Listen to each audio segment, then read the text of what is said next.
"That pathetic golf cart will get you killed in real combat," Staff Sergeant Collins sneered, pointing at the compact armored vehicle, barely the size of a civilian ATV, while the woman behind the wheel said nothing. But when enemy mortars started raining down on the forward operating base, and every heavy armored unit was pinned down by sustained fire, only that toy weaved through the bombardment and extracted the entire trapped reconnaissance team from certain death. Preparing and narrating this type of story took us long efforts and hard work. So if you are enjoying the story, please consider subscribing to our channel. The mockery had started the moment Carmen Rodriguez drove the Mate TV Lite into Firebase Alpha, nestled in the mountainous terrain along the Syrian border where Joint Task Force Viper was conducting high-intensity combat readiness exercises. The multi-all-terrain vehicle Lite looked like someone had strapped armor plating to a dune buggy and called it military hardware. At just over 4 meters long and weighing less than 3 tons, it appeared laughably inadequate next to the hulking MRAPs and Bradley fighting vehicles that dominated the motor pool. When Carmen climbed out of the driver's seat, her compact frame barely reaching the vehicle's roofline, the laughter from the gathered Marines became impossible to ignore. "Did the supply depot run out of real vehicles?" Corporal Henderson called out, wiping grease from his hands as he emerged from beneath a massive MRAP. "Or did someone order from the kids section by mistake?" The other mechanics joined in the scene. Laughter, their voices echoing across the maintenance bay. Carmen's vehicle looked like a toy beside Henderson's beast of a machine, which boasted 6-inch thick armor plating, blast-resistant V-shaped hull, and enough firepower to level a city block. The Mate TV Lite, in comparison, seemed constructed from aluminum foil and wishful thinking. "Ma'am, with respect," Lieutenant Parker approached with barely concealed amusement, "are you sure that thing passed safety inspection? Because it looks like it couldn't survive a strong headwind, let alone an IED blast." His tone carried the patronizing edge that military personnel reserved for equipment they considered beneath their standards. Parker commanded a mechanized infantry platoon equipped with state-of-the-art Stryker vehicles, each one a rolling fortress capable of transporting 9 fully equipped soldiers through the most hostile environments imaginable. Standing next to Carmen's diminutive vehicle, he looked like a giant addressing a child's plaything. The base's commanding officer, Colonel Morrison, had personally assigned Carmen to Bravo Company's motorized reconnaissance unit, but nobody understood why. Her file listed extensive experience with lightweight tactical vehicles, but in a combat zone where survival depended on thick armor and overwhelming firepower, lightweight seemed synonymous with suicide. The other drivers operated vehicles that could withstand direct hits from rocket-propelled grenades, while Carmen's ride looked like it might crumple under the weight of a soldier's full battle gear. "Rodriguez, you do realize we're training for actual combat scenarios here, not mall patrol duty," Sergeant Major Williams observed with characteristic bluntness. Williams had served 3 tours in Afghanistan, where he'd seen what happened to vehicles that couldn't absorb punishment. His own command vehicle was a fortress on wheels, equipped with reactive armor, electronic countermeasures, and enough communication equipment to coordinate airstrikes from 3 different continents. Carmen's vehicle, by comparison, appeared to have been assembled from spare parts and optimism. The contrast became even more pronounced during equipment briefings, where Carmen sat quietly in the back corner while other drivers discussed their vehicle's impressive specifications. Sergeant Torres boasted about his MRAP's ability to survive a 500-pound IED blast without losing a single crew member. Corporal Davis explained how his Stryker's advanced armor system could deflect armor-piercing rounds like raindrops. Staff Sergeant Chun demonstrated his vehicle's weapon systems, capable of engaging targets at ranges exceeding 2 kilometers with devastating accuracy. When attention inevitably turned to Carmen, she simply stated that her vehicle was designed for different operational requirements. The statement provoked barely suppressed snickers throughout the briefing room. Different operational requirements sounded like military euphemism for not good enough for real combat. Her vehicle lacked the intimidating presence that commanded respect in military culture, where bigger, heavier, and more heavily armed automatically translated to better. During maintenance periods, the disparity became even more obvious. Other crews spent hours servicing complex weapon systems, advanced electronics, and sophisticated armor configurations. Carmen's vehicle required significantly less maintenance, which the other drivers interpreted as evidence of its simplicity rather than its engineering excellence. They assumed that anything requiring minimal upkeep must be cheaply constructed, failing to recognize that reliability might stem from superior design rather than inferior components. The base's motor pool resembled a showcase of military might, with massive vehicles arranged in neat rows like sleeping giants waiting to unleash destruction upon enemy forces. Carmen's Mativy light looked comically out of place among these mechanized monsters, like a bicycle parked next to a fleet of 18-wheelers. Visiting officers would walk past the impressive array of heavy armor, pausing to admire specifications and capabilities before their eyes inevitably fell upon Carmen's vehicle, with expressions of confusion or mild amusement. "Is that thing actually combat-rated?"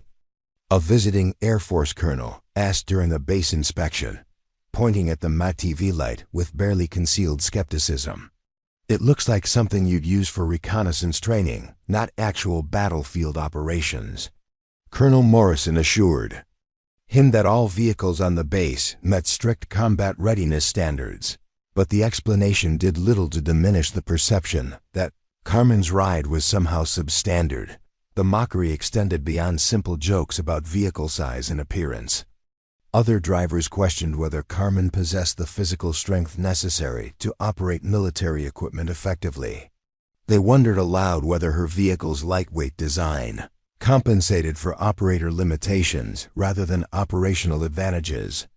Some suggested that she'd been assigned the Mativy light because it was the only vehicle she could actually handle, rather than because of any tactical considerations. During convoy training exercises, Carmen's vehicle consistently brought up the rear, reinforcing perceptions about its inadequacy. While other vehicles demonstrated their ability to smash through obstacles, ford deep water, and absorb simulated enemy fire, the Mativy light seemed to carefully navigate around challenges rather than confronting them directly. This cautious approach was interpreted as evidence of the vehicle's limitations rather than its operator's tactical awareness. The base's unofficial hierarchy placed vehicle operators according to their equipment's perceived combat effectiveness. Drivers of main battle tanks occupied the top tier, followed by those operating heavy fighting vehicles, then armored personnel carriers, and finally support vehicles. Carmen found herself relegated to the bottom of this hierarchy, regarded as barely qualified for rear echelon duties.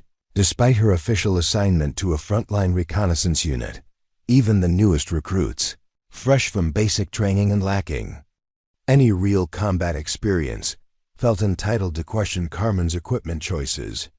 They'd approach her with the confidence of those who'd absorbed military culture's emphasis on overwhelming firepower, asking why she'd chosen such an obviously inadequate vehicle when superior alternatives were available.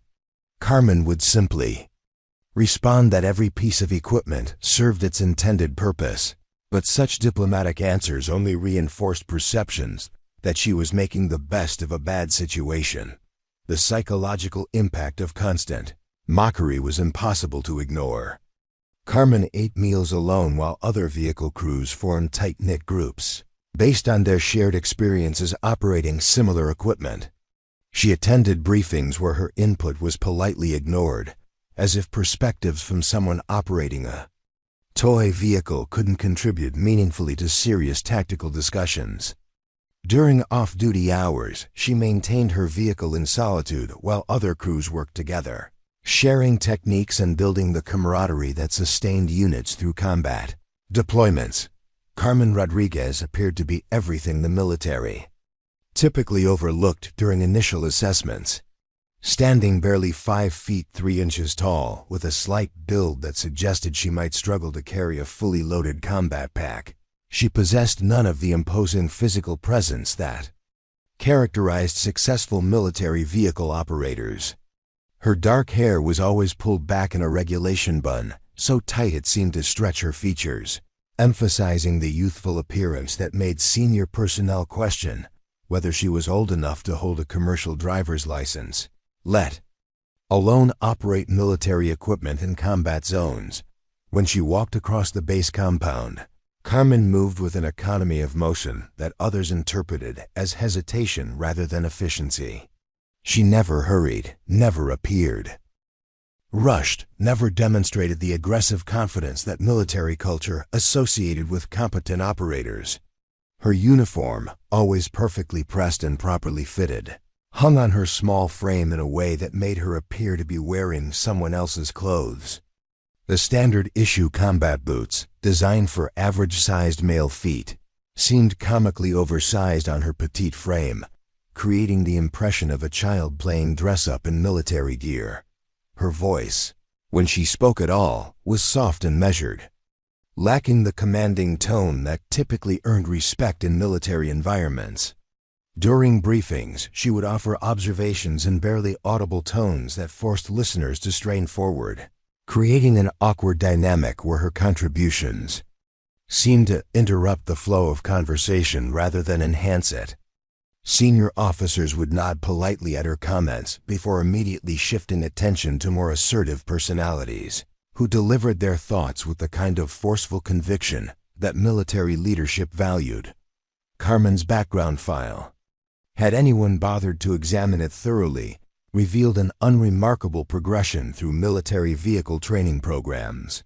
She'd completed her initial certification at Fort Leonard Wood, with satisfactory scores that placed her solidly in the middle of her class, neither impressive enough to attract positive attention, nor poor enough to warrant remedial training.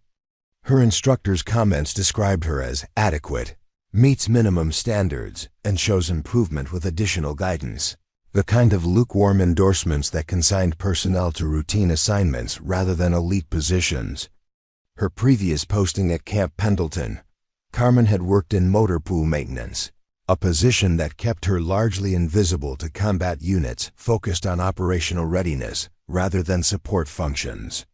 She'd spent 18 months performing routine vehicle inspections, conducting basic repairs, and maintaining maintenance logs with the kind of meticulous attention to detail that made her valuable to logistics officers but invisible to everyone else. Her superiors appreciated her reliability, but never considered her for advancement opportunities that might have showcased her capabilities to a broader audience. The transfer orders that brought Carmen to Firebase Alpha contained no explanations for her assignment to a frontline reconnaissance unit. The paperwork simply listed her new position without providing context about her qualifications or the reasoning behind the decision. This bureaucratic mystery fueled speculation among personnel, who couldn't understand why someone with her unremarkable record would be selected for duties typically reserved for experienced combat veterans. Some theorized that she'd been transferred to fill a diversity quota, while others assumed she was connected to someone with influence who'd arranged a prestigious assignment. Despite her obvious limitations, Carmen's personal habits reinforced perceptions about her unsuitability for combat operations. She spent her free time reading technical manuals rather than participating in the aggressive recreational activities that bonded military personnel. While other vehicle operators gathered around televisions to watch action movies or engaged in competitive physical training that demonstrated their toughness, Carmen could be found in quiet corners studying maintenance procedures, navigation techniques, or communication protocols with the focused intensity of someone preparing for an exam rather than combat. Her sleeping quarters reflected the same careful, almost obsessive organization that characterized her professional approach. Every item had a designated place, arranged with mathematical precision that suggested someone uncomfortable with uncertainty or improvisation. Her personal belongings were minimal and practical, lacking the photographs, decorations, or memorabilia that typically personalized military living spaces. The sterile environment reinforced impressions that she approached military service as a job rather than a calling, someone who followed procedures rather than embracing the warrior ethos that defined elite combat units. During physical training sessions, Carmen's performance consistently met minimum standards without ever exceeding them. She completed required runs within acceptable time limits, performed a necessary number of push-ups and sit-ups, and passed marksmanship qualifications with scores that satisfied regulations without impressing anyone. Her physical fitness evaluations contained no outstanding marks, no recommendations for advanced training, no indicators that she possessed hidden athletic abilities that might translate to exceptional performance under pressure. The mess hall interactions revealed additional layers of Carmen's social isolation within the unit. She typically arrived for meals slightly before or after peak serving times, seemingly to avoid the crowded conditions when most personnel gathered to eat together. When she did encounter groups of soldiers, her contributions to conversations were minimal and factual, lacking the humor, bravado, or personal anecdotes that typically bonded military personnel.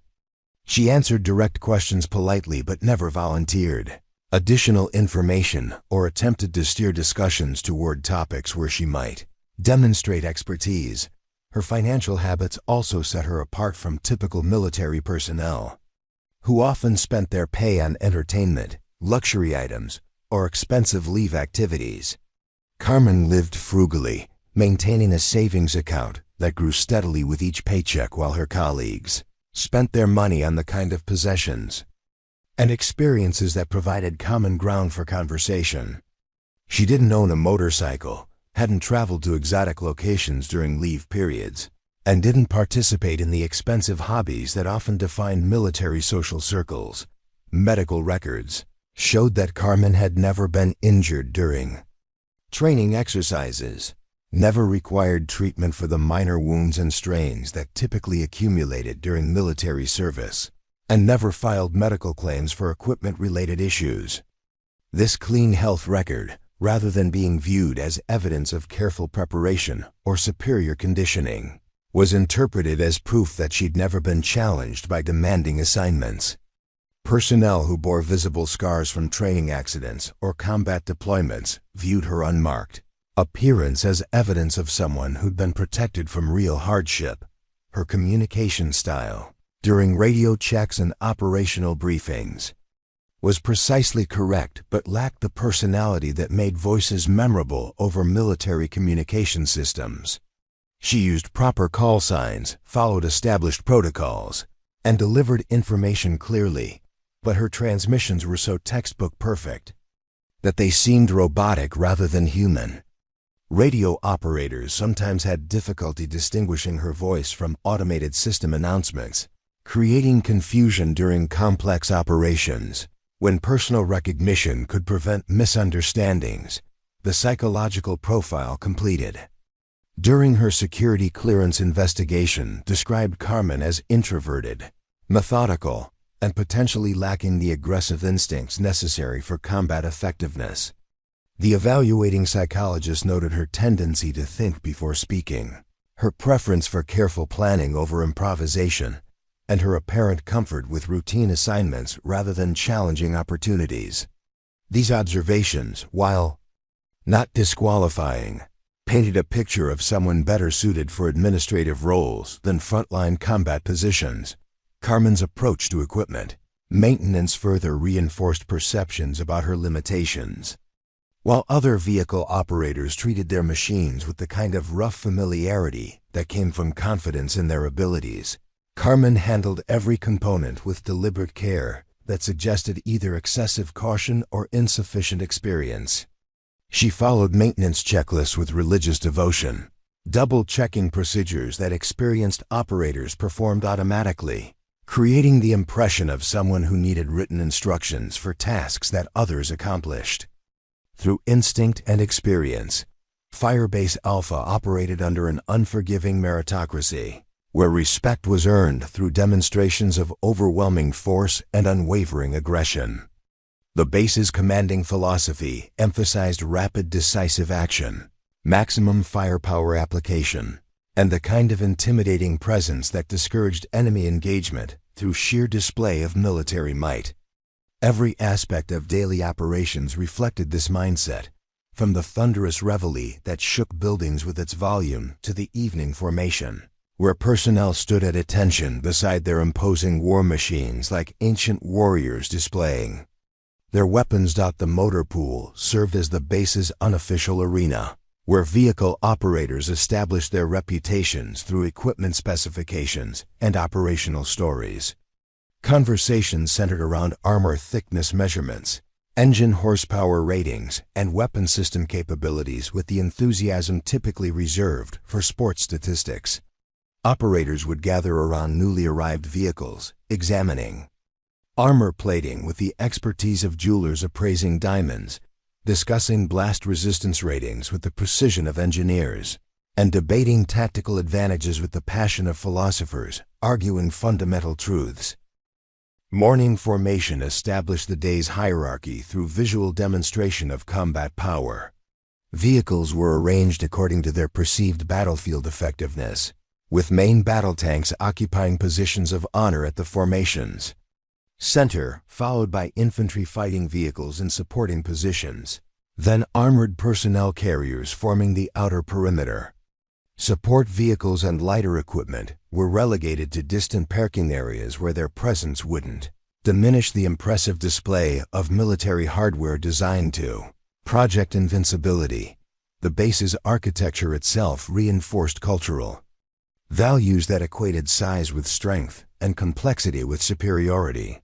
Massive concrete structures dominated the landscape, their thick walls and reinforced construction broadcasting messages about durability and resistance to attack. Vehicle maintenance bays were designed to accommodate the largest possible machines, with overhead cranes capable of lifting entire engines and tool arrangements, optimized for working on equipment that required industrial-grade facilities rather than basic mechanical knowledge. Personnel assignments followed predictable patterns based on equipment prestige and operational complexity. The most experienced and respected soldiers operated the heaviest, most sophisticated vehicles, while newer personnel worked their way up through increasingly complex systems. This progression created an unofficial ranking system where assignment to lightweight vehicles represented either inexperience or failure to qualify for more demanding positions. Veterans measured their career advancement through the increasing size and complexity of their assigned equipment. Training exercises emphasizes overwhelming response to simulated threats, with success measured by the amount of firepower brought to bear rather than efficiency or resource conservation. Scenarios typically involved massive coordinated assaults using maximum available forces, reinforcing cultural beliefs that military effectiveness correlated directly with the ability to deploy superior numbers of heavily armed vehicles. Subtle tactics, precision operations, and minimalist approaches were viewed as desperate measures employed only when conventional overwhelming force wasn't available. The officer corps perpetuated these values through their own equipment choices and tactical preferences.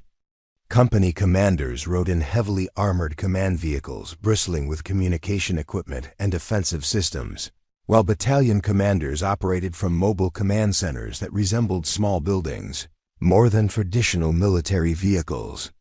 The message was clear. Leadership required protection and capability that only the most impressive equipment could provide. Mess hall conversations reinforced cultural hierarchies through informal competitions about equipment specifications and operational experiences.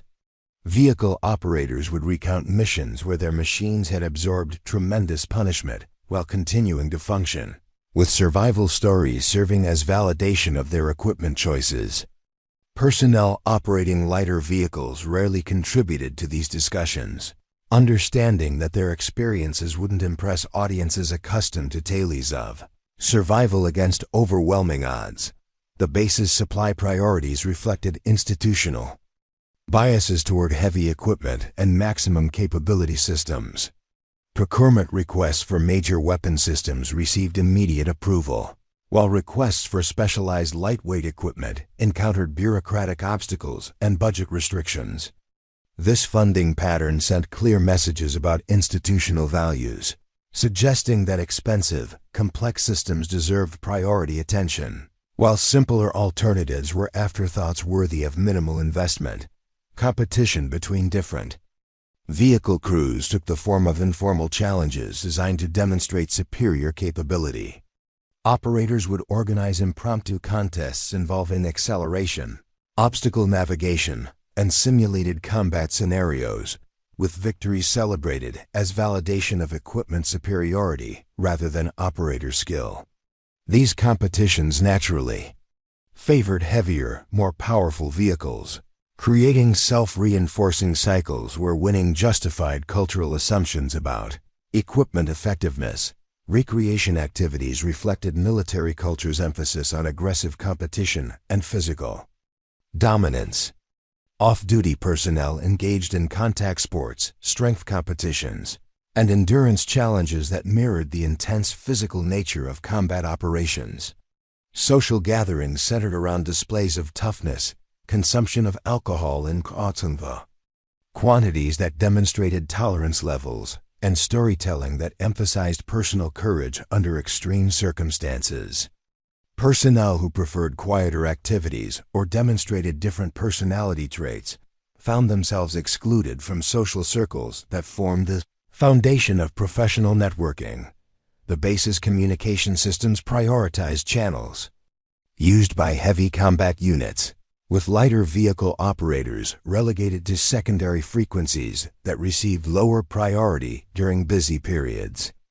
This technical arrangement reflected institutional assumptions about operational importance, suggesting that personnel operating impressive equipment deserved better communication access than those assigned to less significant roles. During complex operations involving multiple units, lighter vehicles often found themselves waiting for communication opportunities, while heavier units conducted their business on primary channels. Promotion patterns within the unit clearly favored personnel who demonstrated competence with increasingly complex and powerful equipment. Career advancement required progression through systems that showcased technical sophistication and battlefield dominance, with assignment to lightweight vehicles representing either stepping stones toward better positions or dead ends for personnel deemed unsuitable for more demanding roles. This promotion structure created powerful incentives for ambitious soldiers to avoid association with equipment that might limit their career prospects. Maintenance schedules reflected institutional priorities through resource allocation and technician assignment patterns. Heavy combat vehicles received immediate attention from the most experienced mechanics, while lighter equipment waited for available personnel and competed for limited shop space. This prioritization system communicated clear messages about relative importance, suggesting that complex, expensive equipment deserved superior maintenance attention while simpler systems could tolerate delayed service without significant consequences. The base's defensive preparations emphasized creating hardened positions capable of withstanding prolonged attacks from sophisticated enemy forces. Bunkers were designed to accommodate heavy weapons, while vehicle revetments were sized for maximum protection of large armored systems. These preparations reflected tactical assumptions about the nature of combat operations, assuming that survival required the ability to absorb tremendous punishment while returning overwhelming firepower. Lighter, more agile approaches to defense received minimal consideration in planning processes. Intelligence briefings focused on threats that required heavy combat responses, with tactical discussions centered around scenarios where overwhelming force application would determine outcomes. Enemy capabilities were assessed through the lens of what equipment would be necessary to counter them, typically leading to conclusions that favored heavier, more sophisticated defensive systems. Alternative approaches that might neutralize threats through mobility, stealth, or precision were rarely explored during planning sessions that assumed conventional force-on-force engagement. Training scenarios were designed around equipment capabilities rather than mission requirements, with exercises structured to showcase the impressive performance of heavy combat systems under challenging conditions. Success was measured through metrics that favored powerful, well-protected vehicles over alternatives that might accomplish objectives through different approaches. This training philosophy reinforced cultural assumptions about effectiveness, while providing limited opportunities for personnel operating different equipment types to demonstrate their unique capabilities. The psychological environment created by these institutional patterns was particularly challenging for personnel whose strengths didn't align with cultural expectations. Individuals who excelled through careful planning, efficient resource utilization, or innovative problem-solving found their contributions undervalued in a system that rewarded raw power and conventional approaches. This cultural mismatch created conditions where truly exceptional performers might remain unrecognized simply because their excellence manifested in ways that institutional culture wasn't designed to appreciate or measure. Carmen's exclusion from meaningful participation began with mission assignment protocols that consistently relegated her to support roles despite her official designation as a reconnaissance operator. When convoy operations required multiple vehicles, she invariably received assignments involving supply transport, communication relay duties, or perimeter security positions that kept her away from primary objective areas. Command staff would announce mission rosters with her name appearing last, often preceded by phrases like, "And Rodriguez will handle logistics support." "Rodriguez can manage rear area security," as if her presence was an afterthought rather than an integral component of operational planning. Equipment allocation followed similar patterns of systematic disadvantage. During weapons distribution for extended patrols, Carmen received the oldest rifles, communication radios with known reception problems, and night vision equipment that had been scheduled for replacement but remained in service due to supply delays. When other operators complained about equipment issues, they were immediately issued replacement gear from reserve stocks, while Carmen's similar requests were noted for future consideration or dismissed with explanations about inventory limitations that somehow never affected personnel operating heavier vehicles. The base's maintenance facility operated according to unofficial priority systems that placed Carmen's vehicle at the bottom of service queues, regardless of operational urgency. When she submitted work orders for routine maintenance, they were stamped with extended completion dates that often stretched weeks beyond similar requests from other operators. Chief Warrant Officer Martinez would explain these delays by citing shop capacity limitations, but Carmen noticed that emergency repairs for heavy combat vehicles somehow found immediate accommodation even when the maintenance bay appeared fully occupied. Dining facility protocols reflected broader patterns of institutional neglect through subtle but consistent differential treatment. Carmen often found herself at the end of serving lines where food quantities had dwindled to minimal portions, while kitchen staff would replenish serving trays immediately after she passed through. When she requested specific dietary accommodations for medical reasons, her paperwork disappeared into administrative processes that required multiple resubmissions, while similar requests from other personnel received prompt approval and implementation. Training opportunity announcements circulated through informal networks that somehow failed to include Carmen in their communication loops.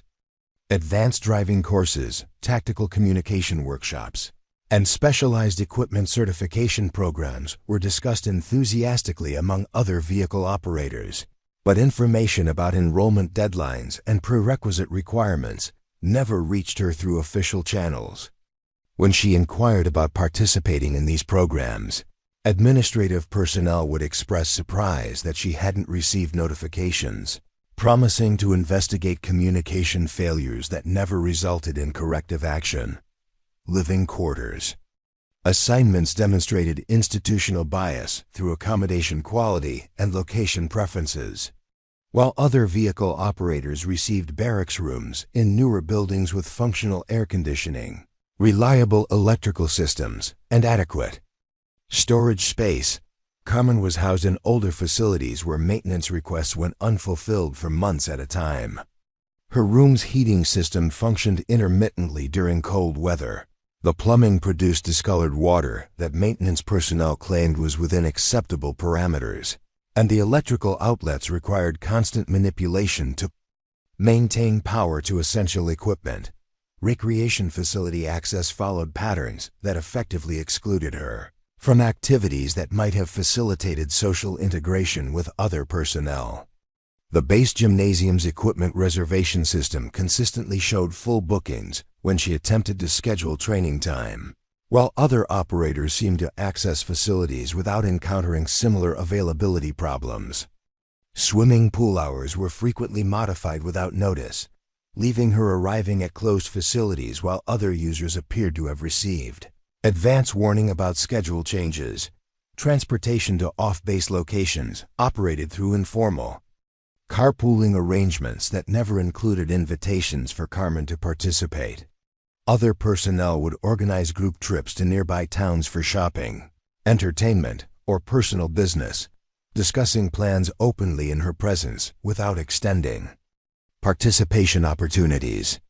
When she attempted to arrange her own transportation, she discovered that vehicle requests for personal use required approval processes that other personnel seemed to bypass through relationships with motor pool supervisors who claimed no knowledge of simplified procedures. That communication equipment assignments reflected broader patterns of institutional indifference through the distribution of outdated or malfunctioning devices that compromised her ability to maintain contact during operations.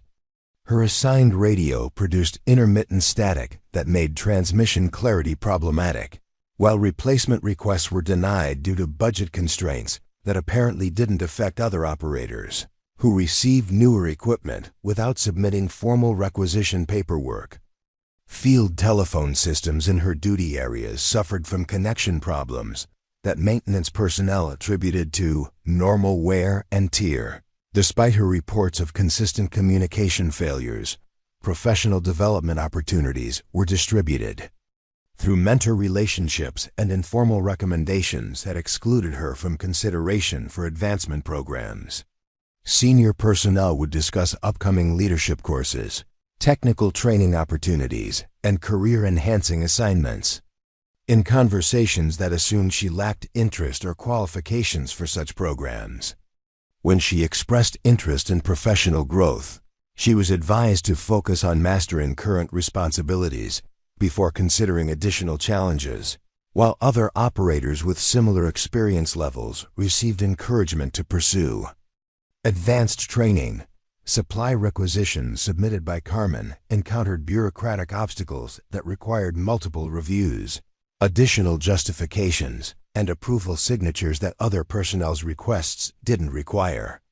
Her requests for basic operational supplies like spare parts, maintenance materials, and personal protective equipment were scrutinized with intensity, suggesting either unusual complexity or questionable necessity. While identical requests from other operators received routine approval without additional documentation requirements. Medical appointment scheduling demonstrated institutional BIAS through wait times and specialist referral processes that created significant delays for her health care needs. Routine appointments that other personnel scheduled within days required weeks of advance notice for Carmen, with appointment availability consistently limited to times that conflicted with her duty schedules. When she required specialist consultations, referral approvals took significantly longer to process than similar requests from other personnel, often requiring multiple follow-up inquiries to prevent requests from disappearing entirely. Leave Approval processes subjected her requests to additional scrutiny that other personnel's applications didn't encounter. Her leave requests required detailed justifications for travel plans, contact information verification, and emergency contact. Confirmations that seemed designed to discourage submission rather than facilitate approval. Emergency leave requests were processed through extended review procedures that questioned the legitimacy of family situations requiring immediate attention, while other personnel's similar requests received immediate approval without comparable. Investigation. Base security protocols applied different standards to her vehicle and equipment inspections, with security personnel conducting thorough searches that consumed significantly more time than routine checks performed on other operators. Equipment. Her identification credentials were subjected to additional verification procedures that suggested either security concerns or administrative errors that required repeated correction. Guard posts that processed other personnel efficiently would invariably discover paperwork discrepancies or procedural violations. When she attempted to pass through security checkpoints, training evaluation procedures assessed her performance using criteria that seemed designed to minimize recognition of her actual capabilities. Instructors would note minor procedural deviations that were overlooked in other students' performances, while her successful completion of challenging tasks received acknowledgement that emphasized luck or favorable conditions rather than skill development. Written evaluations contained language that praised her adequate performance while describing other students' similar achievements as exceptional or outstanding. Work assignment scheduling consistently placed her on duty rosters during weekends, holidays, and other periods when recreational activities and social events provided opportunities for relationship building with other personnel. Her requests for schedule modifications to attend unit social functions were denied due to operational requirements that seemed to dissolve when other personnel needed similar accommodations. Holiday duty assignments invariably included her name while exempting other operators whose family obligations apparently carried greater weight in scheduling decisions. Despite experiencing this systematic pattern of exclusion and differential treatment, Carmen never filed formal complaints, never requested meetings with equal opportunity representatives, and never sought intervention from higher-level command personnel who might have addressed these persistent problems. She accepted each instance of unfair treatment with quiet resignation, adapting her routines to accommodate limitations rather than challenging systems that created obstacles to her success. Her response to institutional bias was increased self-reliance and determined preparation, as if she understood that exceptional performance would be her only pathway to eventual recognition and respect. Carmen's preparation rituals began before dawn each morning when the base remained shrouded in pre-daylight darkness and most personnel were still hours away from reveille. She would emerge from her barracks precisely at 0430 hours, moving through the compound with the silent efficiency of someone navigating familiar territory, despite the complete absence of artificial lighting.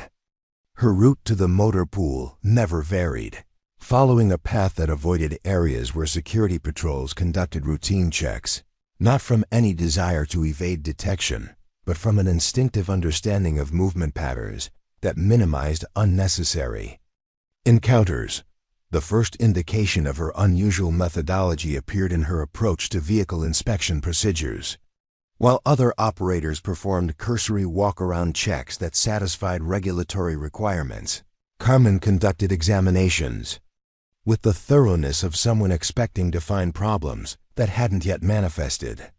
She would run her fingers along armor seams, checking for microscopic stress fractures, test electrical connections by applying subtle pressure in specific directions, and listen to engine components with the focused concentration of a physician. Examining a patient's heartbeat, her inspection technique included procedures that weren't mentioned in any military manual but demonstrated intimate knowledge of vehicle systems that typically required years of specialized experience to develop. She would check tire pressure variations across individual treads, noting differences that indicated uneven wear patterns that could affect handling characteristics during high-speed maneuvering.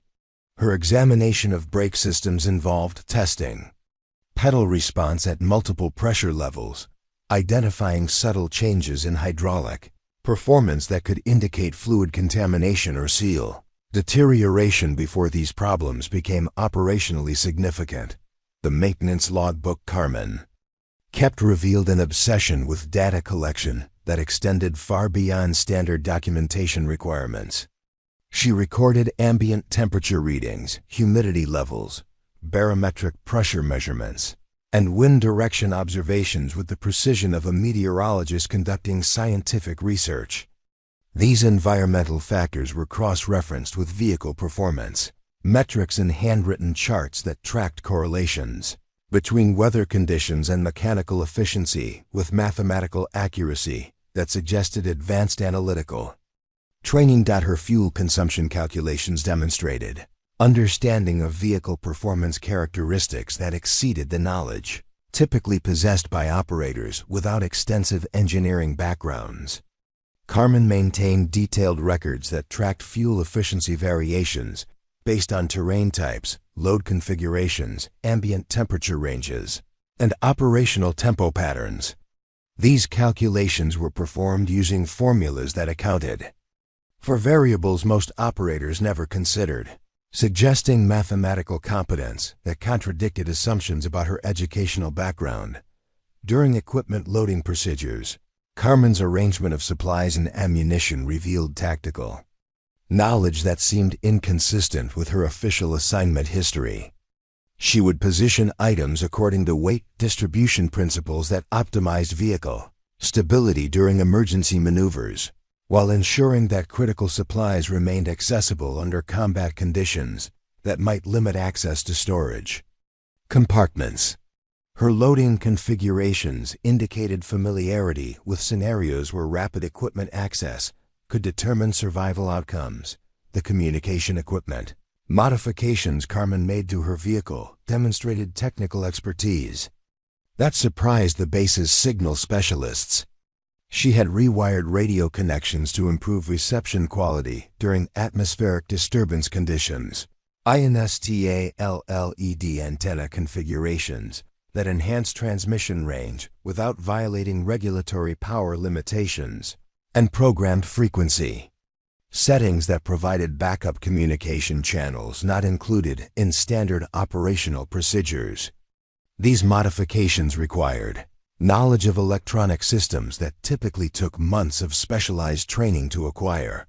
Her navigation preparation methods included creating hand-drawn maps that incorporated terrain features not shown on official military charts.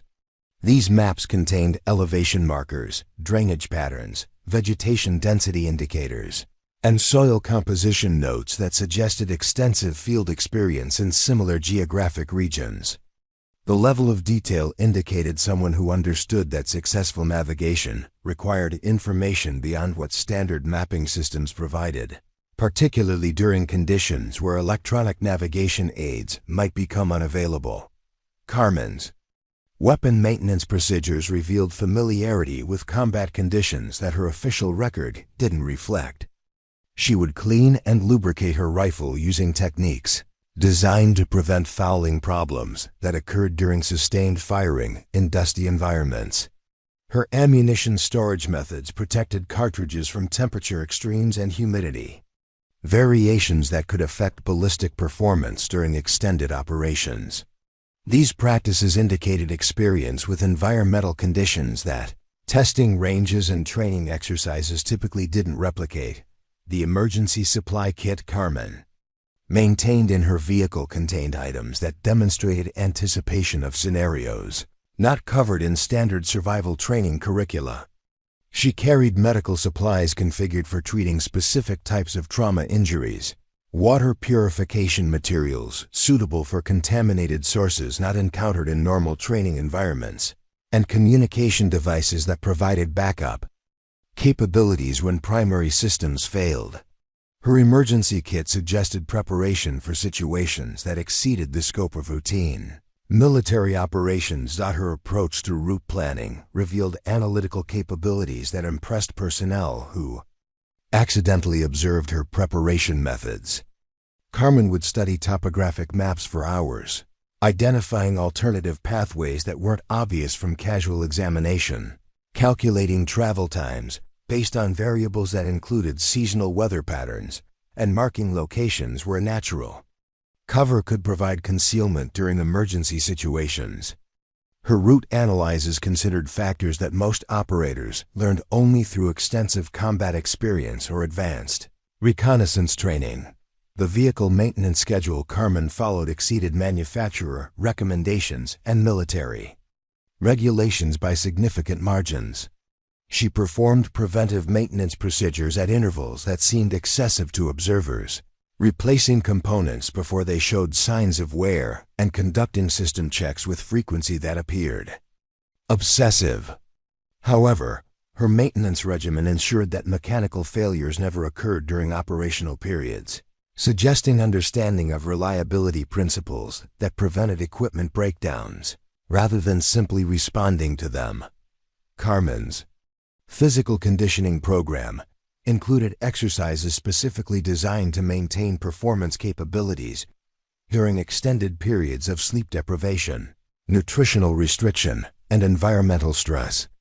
Her workout routine emphasized muscle groups used during vehicle operation under combat conditions, flexibility training that improved performance in cramped operational environments, and endurance activities that maintained alertness during extended missions. This conditioning program suggested preparation for operational demands that exceeded normal training requirements. Her study habits included reading technical publications that weren't assigned material for her military occupational specialty. Carmen maintained subscriptions to engineering journals, tactical analysis publications, and foreign military doctrine translations that provided knowledge beyond what standard training curricula covered. Her personal library contained manuals for equipment systems she wasn't assigned to operate, suggesting broader technical competence than her current position required. The modifications Carmen made to her personal equipment demonstrated understanding of operational requirements that seemed inconsistent with her official experience level. She had altered her body armor configuration to improve mobility without sacrificing protection, modified her load-bearing equipment to provide faster access to essential items, and customized her helmet communication system to enhance clarity during high-noise operational environments.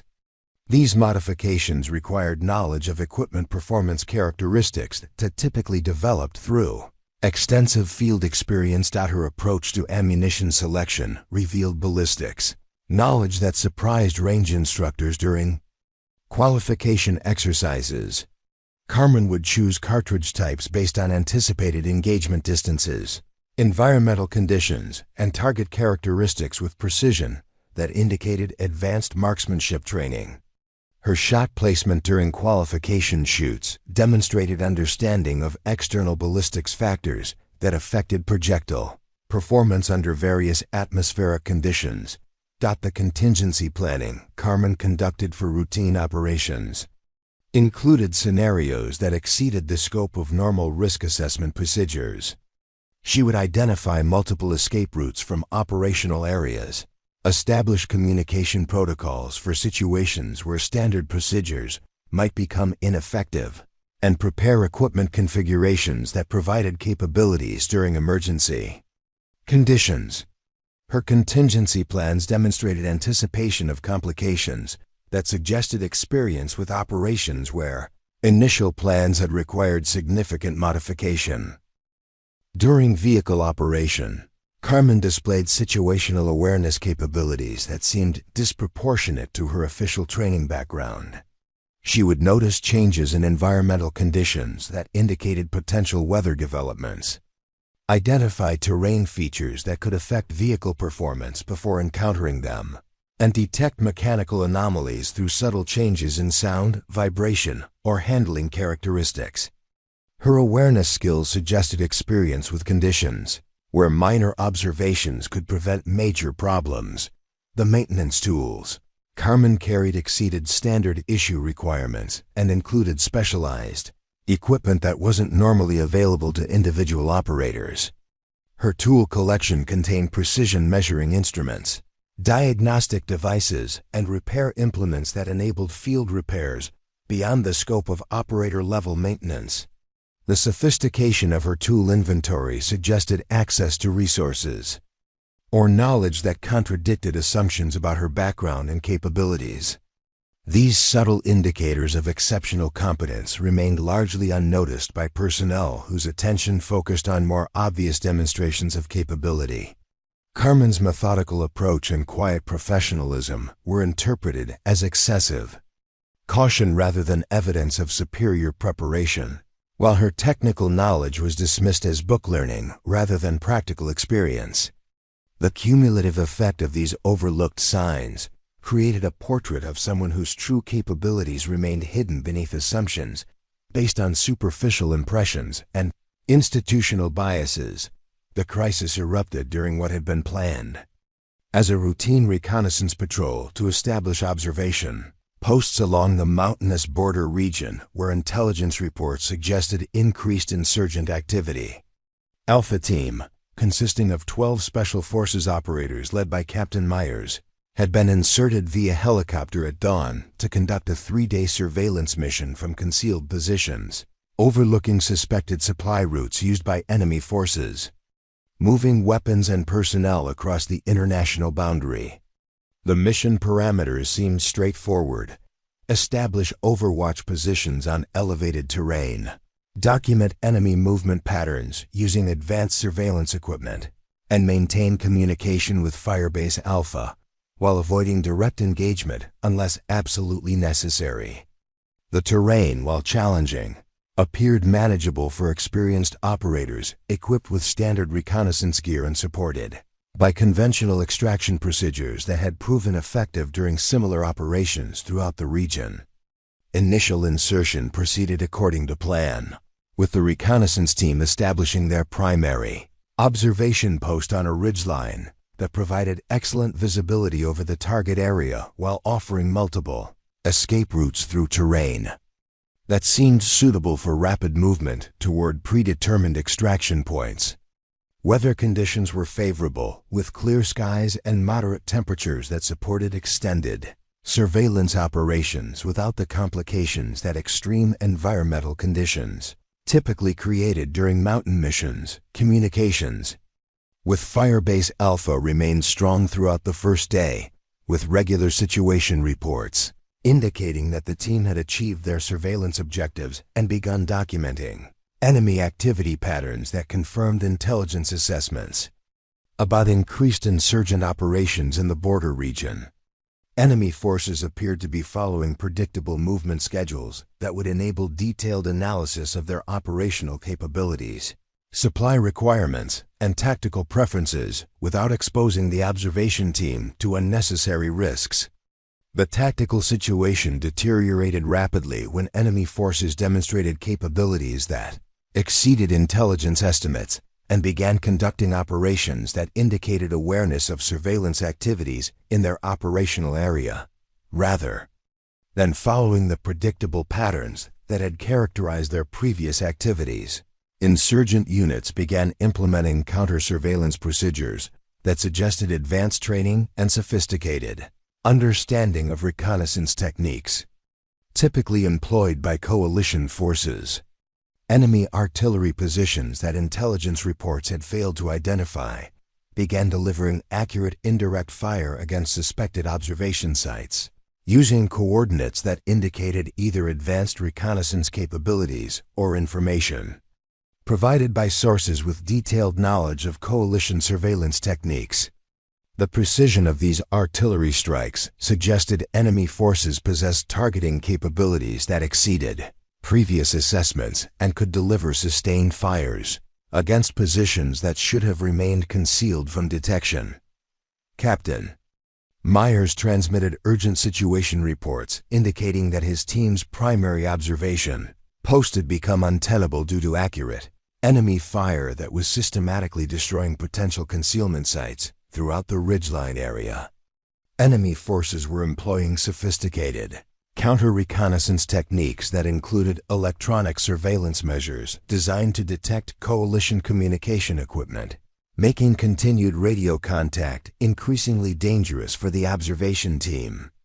The reconnaissance team's attempt to withdraw to alternate positions revealed that enemy forces had anticipated their likely escape routes and positioned blocking forces to prevent movement toward predetermined extraction points. Infantry units, supported by heavy weapons, were controlling key terrain features that dominated approaches to areas where helicopter extraction could be conducted safely, effectively trapping the observation team in a shrinking perimeter surrounded by increasingly aggressive enemy forces. Weather conditions began deteriorating as regional atmospheric patterns produced the kind of sudden mountain storm system that could develop rapidly in high-altitude environments during certain seasonal conditions. Visibility decreased dramatically as cloud cover descended to ground level, while wind conditions intensified to levels that would prevent helicopter operations using standard aircraft and conventional extraction procedures that required stable atmospheric conditions for safe operation. Firebase Alpha's initial response involved dispatching two UH-60 Black Hawks equipped with standard rescue configurations and supported by attack helicopter escorts, designed to suppress enemy resistance during extraction operations. These aircraft represented the base's primary casualty evacuation capability and had successfully completed numerous similar missions throughout the deployment period, providing confidence that conventional extraction procedures would resolve the crisis without requiring alternative approaches. The first extraction attempt failed when enemy forces demonstrated anti-aircraft capabilities that exceeded intelligence assessments and included sophisticated surface-to-air missile systems that could engage aircraft at ranges and altitudes that made conventional helicopter operations extremely hazardous.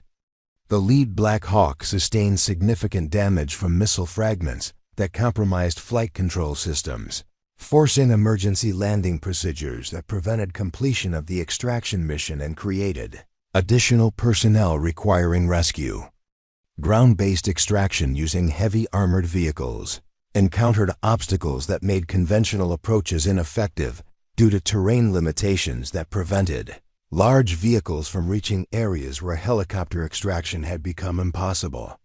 The mountainous environment included elevation changes, unstable ground conditions, and vegetation density that exceeded the operational capabilities of standard military vehicles, designed for conventional terrain rather than extreme topographic conditions. Artillery support from Firebase Alpha proved ineffective against enemy positions that utilized natural terrain features for protection while maintaining capability to deliver accurate fires against coalition forces attempting rescue operations.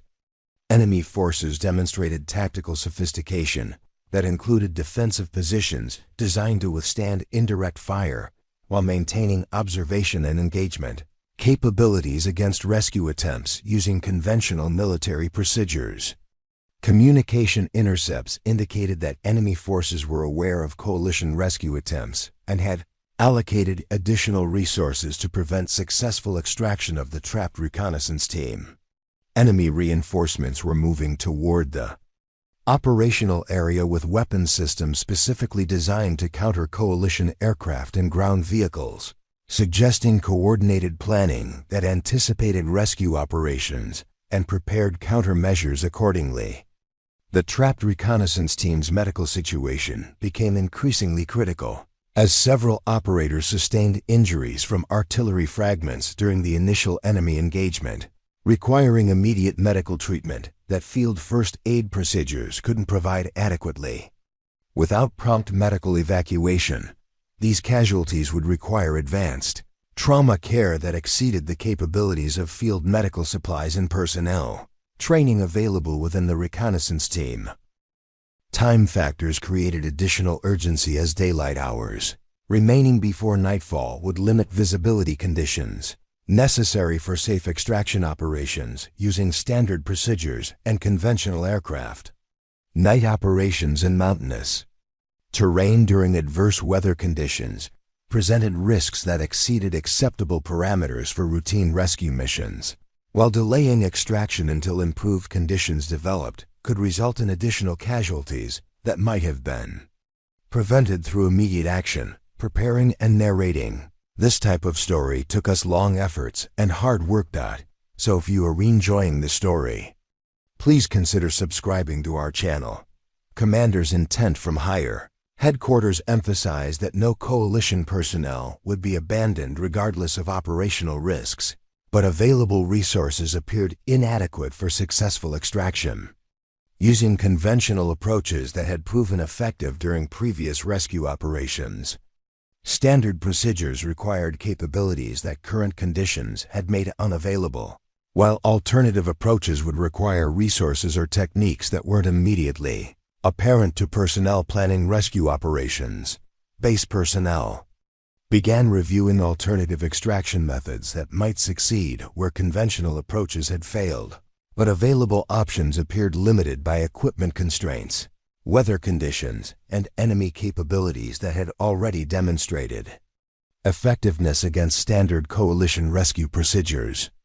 The crisis demanded innovative solutions that could overcome obstacles preventing successful extraction using routine military procedures and equipment designed for conventional operational environments.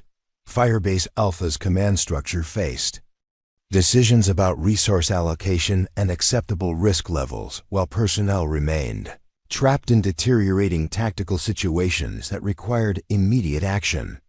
Every minute of delay increased the probability of additional casualties while decreasing the likelihood that any extraction attempt would succeed in recovering all personnel safely from an operational environment that had become increasingly dangerous.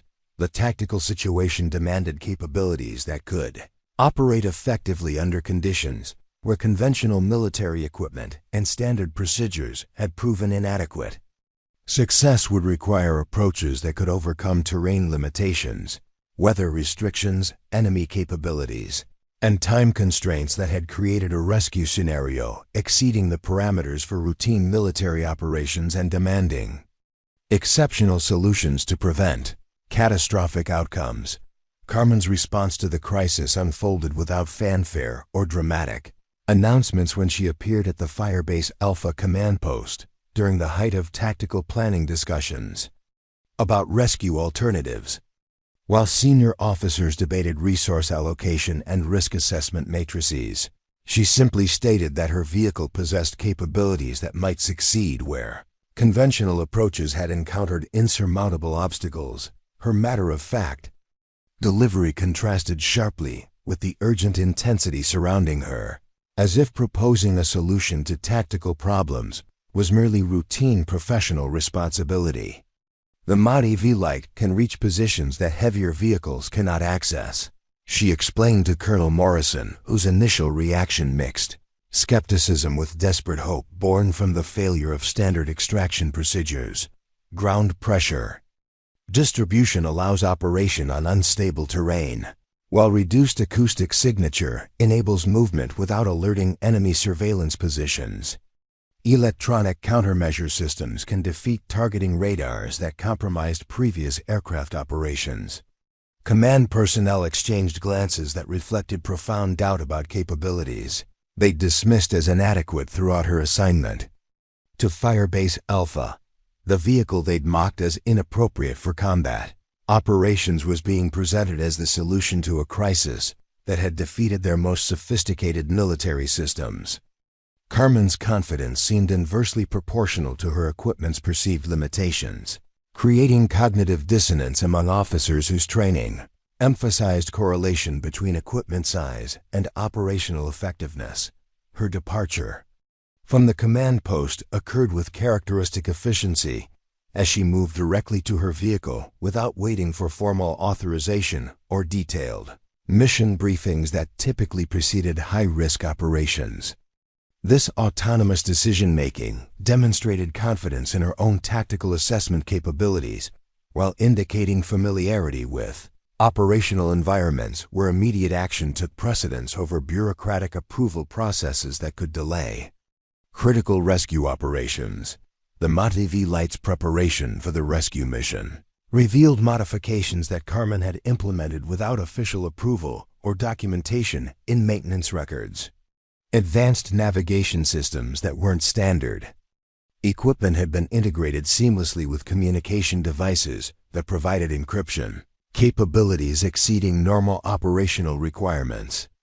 Armor configurations had been optimized for maximum protection, while maintaining the mobility advantages that made her vehicle uniquely suitable for the current crisis. That her route selection toward the trapped reconnaissance team demonstrated terrain analysis capabilities that impressed personnel monitoring her movement through satellite surveillance systems. Rather than following conventional approaches that enemy forces would anticipate, Carmen chose pathways that utilized natural concealment, while avoiding areas where anti-aircraft weapons could engage her vehicle effectively. Her navigation techniques suggested intimate familiarity with mountain warfare principles that weren't taught in standard military training curricula. The first indication of Carmen's exceptional operational skills appeared during her approach to the operational area, where she demonstrated vehicle handling techniques that seemed to defy the laws of physics, governing heavy equipment operation in extreme terrain. The MATV Light moved through landscape features that should have been impassable, utilizing momentum and precise steering inputs to traverse obstacles that would have stopped conventional military vehicles.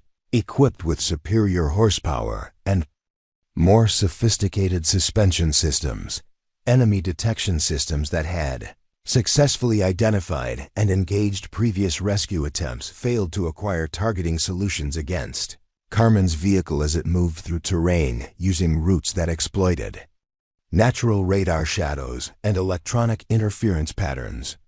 Her approach technique suggested understanding of enemy surveillance capabilities that enabled her to avoid detection through movement patterns, rather than relying solely on vehicle stealth characteristics or electronic countermeasures. Contact with the trapped reconnaissance team occurred through communication protocols that Carmen had established without reference to standard operating procedures, using frequency combinations and transmission techniques that provided secure contact, while preventing enemy forces from intercepting tactical information. Her communication methods demonstrated familiarity with electronic warfare principles that enabled coordination of rescue operations, despite enemy jamming attempts that had disrupted previous communication efforts. The tactical situation at the MATV reconnaissance team's position required precision, landing techniques in areas where terrain limitations had prevented conventional helicopter extraction attempts. Carmen's vehicle approach utilized terrain masking that concealed her arrival from enemy observation posts while positioning the MATV Light for rapid loading procedures that could be completed before enemy forces could coordinate effective response. Fires against the rescue operation. Loading procedures for the first extraction group revealed Carmen's understanding of weight distribution principles and passenger configuration techniques that optimized vehicle performance during emergency evacuation conditions. Despite manufacturer specifications limiting passenger capacity, she managed to accommodate additional personnel through seating arrangements that maintained vehicle stability while ensuring that wounded personnel received appropriate medical positioning during transportation over challenging terrain. The first extraction run demonstrated Carmen's exceptional driving skills as she navigated return routes that differed from her approach path, utilizing terrain features that provided concealment while maintaining speeds that seemed impossible given the challenging landscape conditions. Her driving techniques included controlled slides around terrain obstacles, precise throttle control during steep descents, and steering inputs that utilized vehicle momentum to overcome traction limitations that would have stopped less skilled operators. Enemy response to the first successful extraction included concentrated fires directed at anticipated return routes. But Carmen's path selection avoided these engagement areas through navigation techniques that suggested either exceptional tactical awareness or advanced planning that had anticipated enemy reaction patterns. Her ability to avoid enemy fires while maintaining rescue operation momentum indicated operational competence that exceeded the capabilities typically associated with her official experience level. Return trips to extract remaining personnel required increasingly sophisticated tactical approaches as enemy forces adapted their engagement techniques and repositioned assets to counter her rescue methods. Carmen modified her approach routes with each successive extraction run, demonstrating tactical flexibility that prevented enemy forces from establishing effective ambush positions, while maintaining the element of surprise necessary for continued rescue operations. The second extraction run occurred under weather conditions that had deteriorated to levels that would normally prevent vehicle operations in mountainous terrain, with visibility reduced to mere meters and wind conditions that affected vehicle stability during high-speed movement over uneven ground surfaces.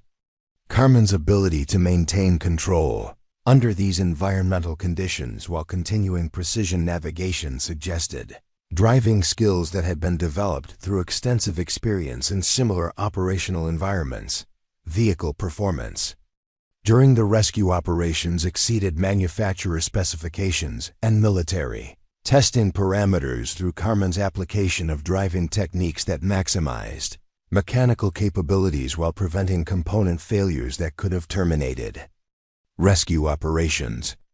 Her understanding of vehicle systems enabled operation at performance levels that manual specifications indicated were unsafe, while maintaining mechanical reliability that prevented breakdown during critical operational periods. The third extraction run required penetrating enemy defensive positions that had been reinforced specifically to prevent additional rescue attempts, including anti-vehicle obstacles and direct-fire weapons positioned to engage rescue vehicles during loading operations. Carmen's approach techniques utilized terrain features that provided protection from direct fires while enabling rapid positioning for personnel loading under combat conditions that would have prevented conventional rescue procedures. Combat driving techniques that Carmen employed during enemy engagement included evasive maneuvers that maintained rescue operation continuity while avoiding direct hits from enemy weapon systems. Her vehicle handling during combat conditions demonstrated understanding of ballistic principles that enabled her to present minimal target profiles while maintaining the maneuverability necessary for successful extraction operations under direct enemy fire. The final extraction run occurred after her vehicle had sustained combat damage that compromised several systems, including hydraulic components that affected steering response and armor protection that had been degraded by enemy fire impacts. Despite these mechanical limitations, Carmen maintained operational effectiveness through driving techniques that compensated for vehicle damage, while ensuring that remaining personnel could be extracted successfully before mechanical failures prevented continued operation. Communication with Firebase Alpha during the rescue operations provided real-time tactical reports that demonstrated Carmen's ability to maintain situational awareness while conducting complex vehicle operations under extreme stress conditions. Her radio transmissions remained calm and professional throughout the rescue sequence, providing accurate tactical information that enabled command personnel to coordinate, supporting fires and monitor rescue progress without creating additional communication burdens during critical operational periods. The successful completion of all extraction runs resulted in the recovery of every member of the trapped reconnaissance team without additional casualties, despite operational conditions that had prevented success using conventional military equipment and standard rescue procedures. Carmen's achievement represented tactical success that exceeded the reasonable expectations of personnel who had planned the rescue operations, using available resources and established military doctrine for similar situations. Vehicle condition. Following the rescue operations revealed the extent of combat damage that Carmen had overcome through exceptional driving skills and mechanical knowledge that enabled continued operation despite component failures that should have terminated. Vehicle functionality. Her ability to maintain operational effectiveness while compensating for mechanical damage demonstrated technical competence that surprised maintenance personnel who examined the vehicle after successful completion of rescue operations. The investigation into Carmen Rodriguez's background began immediately after the successful extraction operation, when Colonel Morrison personally reviewed her personnel file with the intensity of someone seeking explanations for capabilities that had defied every assumption about her qualifications and experience. The standard documentation contained routine entries about training completion dates, assignment histories, and performance evaluations that painted a picture of adequate competence rather than exceptional ability. But careful examination revealed discrepancies that suggested significant omissions in her official record. A classified addendum attached to her file required special security clearances to access, containing references to operations conducted under compartmented program designations that weren't immediately recognizable to personnel familiar with conventional military assignments. The document trail led through multiple intelligence agencies and special operations commands, with authorization codes that indicated involvement in programs operating under the highest levels of operational security and classification. Protocols designed to protect sensitive mission details.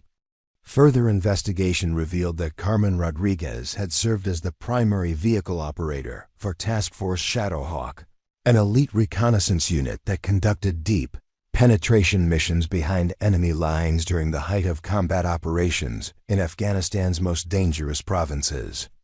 Her official military occupational specialty had been deliberately obscured to protect operational security for missions that required personnel whose capabilities remained hidden from standard military bureaucracy and potential intelligence compromise. Task Force Shadowhawk operated using vehicles and equipment that bore no resemblance to conventional military systems, employing prototype technologies and modified civilian equipment that provided capabilities specifically designed for operations. Where standard military hardware would compromise mission effectiveness through visibility, electronic signatures, or mechanical characteristics that enemy forces could detect and counter using conventional defensive measures. Carmen's role within Task Force Shadowhawk involved conducting solo infiltration missions that required her to operate independently for extended periods while maintaining communication with headquarters through encrypted channels that provided coordination without revealing operational locations or tactical intentions to enemy intelligence services. These missions demanded exceptional technical competence, tactical awareness, and psychological resilience that few personnel possessed in sufficient combination to ensure successful completion. The psychological evaluation conducted during her Task Force Shadowhawk assignment described her as possessing exceptional stress tolerance under extreme operational conditions and demonstrated capability to maintain operational effectiveness during extended isolation periods. These assessments indicated psychological characteristics that enabled sustained performance during missions that would incapacitate personnel lacking similar mental resilience and adaptability to challenging operational environments. Her mission record within Task Force Shadowhawk included 17 successful deep reconnaissance operations that provided intelligence critical to major combat operations throughout the Afghan theater, with several missions resulting in tactical successes that prevented coalition casualties while enabling successful engagement of high-value enemy targets. These operations required navigation through hostile territory, using equipment that provided minimal protection while maintaining stealth characteristics necessary for survival in areas with concentrated enemy presence. The termination of Carmen's assignment to Task Force Shadowhawk occurred following Operation Desert Mirage, a reconnaissance mission that had been compromised through intelligence failures that exposed her positioned to enemy forces equipped with advanced anti-vehicle weapons and coordinated defensive capabilities. The mission report, classified at levels requiring presidential authorization to access, detailed circumstances that resulted in the loss of her entire reconnaissance team, except for Carmen herself. Operation Desert Mirage had required Carmen to lead a 4-person reconnaissance team into territory controlled by enemy forces who possessed sophisticated surveillance, equipment, and defensive capabilities that exceeded previous intelligence assessments. The mission objectives included establishing observation posts that could monitor enemy supply operations while maintaining communication capabilities that enabled real-time intelligence reporting to coalition headquarters, coordinating major offensive operations. Enemy forces had demonstrated awareness of coalition reconnaissance techniques and implemented counter-surveillance measures that included electronic warfare capabilities designed to disrupt communication systems while providing targeting information for precision artillery strikes against suspected coalition positions. These defensive measures exceeded intelligence estimates and created operational conditions that made standard reconnaissance procedures extremely hazardous for personnel lacking exceptional survival skills.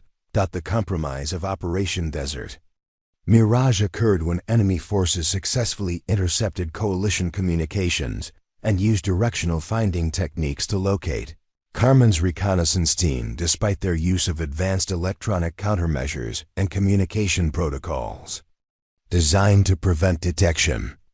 Enemy artillery strikes began targeting their position with accuracy that indicated sophisticated targeting capabilities and real-time intelligence about coalition movements. Carmen's team members included Staff Sergeant Williams, a communications specialist with extensive combat experience; Sergeant First Class Thompson, a reconnaissance expert who had completed multiple tours in similar operational environments; Corporal Martinez, a medic with advanced trauma treatment training; and Specialist Johnson, a recent addition to the unit who possessed exceptional marksmanship skills but limited experience with deep reconnaissance operations in hostile territory. The artillery barrage that began the tactical disaster lasted for 47 minutes and delivered concentrated fires that systematically destroyed potential cover positions while preventing movement toward predetermined extraction points. Enemy forces demonstrated tactical sophistication that included coordinated ground assaults designed to exploit the effects of artillery preparation while preventing coalition forces from establishing defensive positions or organizing effective resistance. Williams died during the initial artillery strike when a direct hit on his communication position destroyed both his equipment and his ability to coordinate extraction support from higher headquarters. Thompson sustained critical injuries that required immediate medical treatment, exceeding the capabilities available in the field, while Martinez and Johnson were separated from Carmen during the initial enemy ground assault that began immediately after artillery fires ceased. Carmen's survival during the subsequent 48 hours required evasion techniques that enabled her to avoid capture while maintaining observation of enemy movements that provided intelligence about their tactical capabilities and operational procedures. Her ability to remain undetected despite intensive enemy search operations demonstrated skills that had been developed through extensive training in environments that replicated the most challenging operational conditions. Her rescue of Martinez occurred 18 hours after the initial compromise, when she located him in a concealed position where he had been providing medical treatment to himself, despite injuries that should have required immediate evacuation to advanced medical facilities. Carmen's approach to his position required movement through areas under enemy observation, using terrain features and timing techniques that prevented detection while enabling successful link-up with surviving team members. The attempt to locate and rescue Thompson and Johnson required additional risk-taking that exposed Carmen to enemy patrols, conducting systematic searches for surviving coalition personnel. Her discovery of their position revealed that both had been killed during the initial ground assault, eliminating any possibility of successful extraction, while creating psychological trauma that would affect her for years following the operation. Carmen's extraction from the operational area occurred 36 hours after the initial compromise, when she successfully reached a predetermined emergency extraction point despite enemy forces, controlling most movement routes toward areas where helicopter operations could be conducted safely. Her survival required technical competence, tactical awareness, and physical endurance that few personnel could have maintained under similar circumstances. Psychological aftermath of Operation Desert Mirage included survivor guilt that manifested through obsessive preparation behaviors, social withdrawal from military personnel, and requests for assignment to positions that minimized responsibility for other personnel's safety. Carmen's psychological evaluation recommended counseling services and assignment to non-combat positions that would reduce exposure to situations that might trigger trauma responses related to her experiences during the failed mission. Her request for assignment to Firebase Alpha represented an attempt to continue military service while avoiding responsibilities that could result in additional personnel casualties under her command. The position offered opportunity to maintain technical competence while serving in support roles that minimized leadership responsibilities and potential exposure to combat situations, similar to those that had resulted in her team members' deaths. The classified nature of Carmen's previous service had prevented normal recognition of her exceptional capabilities while protecting operational security for programs that required personnel whose backgrounds remained obscured from standard military bureaucracy. Her assignment to Firebase Alpha was designed to provide continued service opportunity while maintaining cover identities that protected sensitive information about special operations capabilities and procedures. Her reluctance to discuss her background or demonstrate exceptional capabilities stemmed from psychological trauma associated with leadership responsibilities that had resulted in personnel casualties, combined with operational security requirements that prevented detailed discussion of classified missions and specialized training that had prepared her for deep reconnaissance operations behind enemy lines. The revelation of Carmen's true background recontextualized every aspect of her performance at Firebase Alpha, explaining her exceptional preparation methods, technical competence, and tactical awareness as products of extensive combat experience and specialized training rather than unusual dedication to routine military duties. Her apparent limitations represented deliberate concealment of capabilities rather than actual deficiencies in military competence. The transformation in base personnel attitudes toward Carmen Rodriguez began within hours of her return from the rescue operation, when word spread through Firebase Alpha's communication networks with the velocity that only extraordinary military achievements could generate. Soldiers who had dismissed her capabilities gathered in small groups throughout the compound, their conversations marked by disbelief and growing respect as details of the rescue operation circulated through unofficial channels that carried information faster than formal military reporting systems. Staff Sergeant Collins, who had initially derided her vehicle as a pathetic golf cart, found himself standing beside the battle-damaged MATV light in stunned silence, examining armor plating that bore scorch marks from enemy fire and structural damage that testified to combat operations under the most extreme conditions. His fingers traced impact marks that revealed the intensity of enemy engagement, while his expression reflected the cognitive dissonance of someone forced to reconsider fundamental assumptions about military effectiveness and equipment capabilities. "I don't understand how this thing survived what would have destroyed my MRAP," Collins admitted to Corporal Henderson, whose previous mockery had been replaced by professional curiosity about vehicle systems he'd never taken seriously. Henderson knelt beside the MATV light's damaged suspension components, noting modifications that Carmen had implemented without official authorization discovering engineering solutions that enhanced performance characteristics beyond manufacturer specifications. Through innovative applications of mechanical principles, Lieutenant Parker approached Carmen with the respectful demeanor he reserved for senior personnel whose expertise exceeded his own, requesting detailed briefings about tactical procedures that had enabled successful extraction where conventional approaches had failed completely.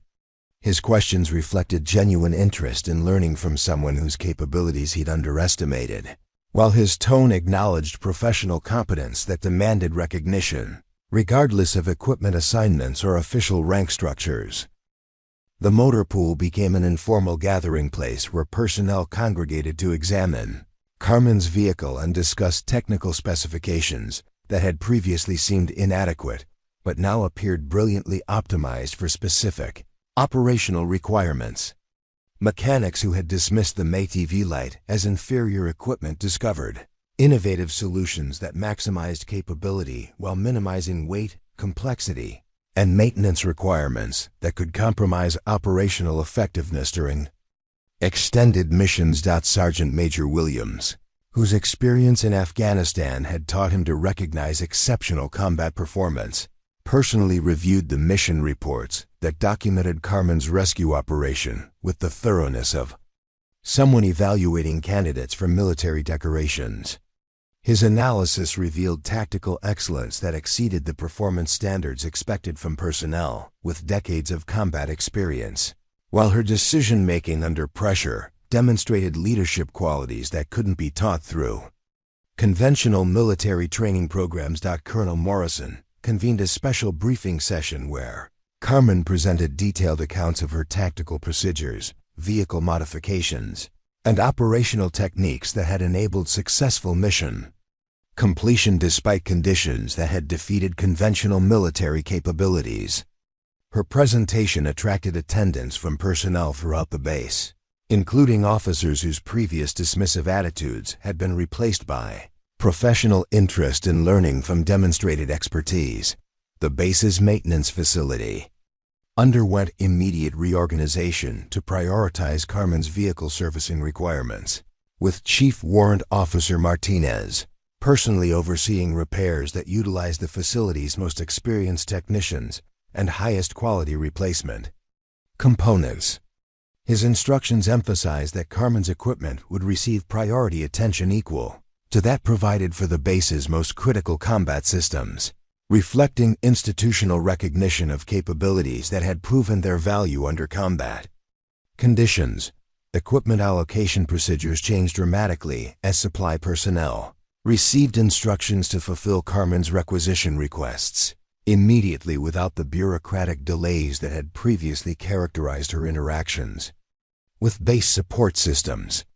Her requests for specialized components and technical modifications received approval at levels typically reserved for mission-critical equipment supporting major combat operations, while administrative obstacles that had impeded her previous supply requests disappeared entirely.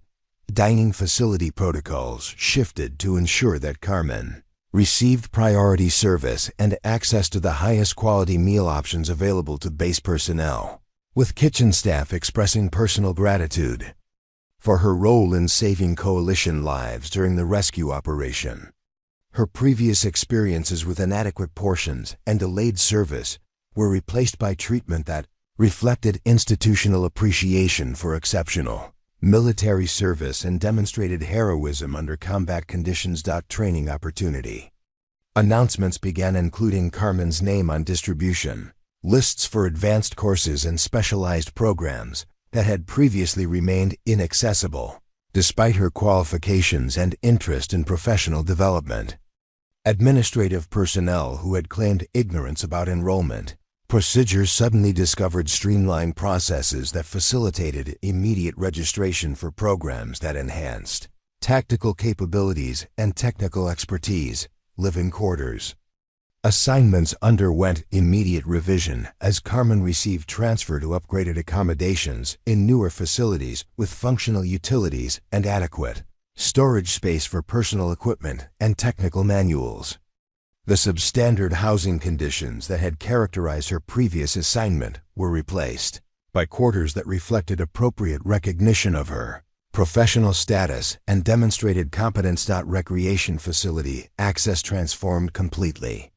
As Carmen discovered that equipment reservations and scheduling conflicts that had previously prevented her participation in physical training activities had been resolved through administrative corrections that provided unrestricted access to base fitness facilities.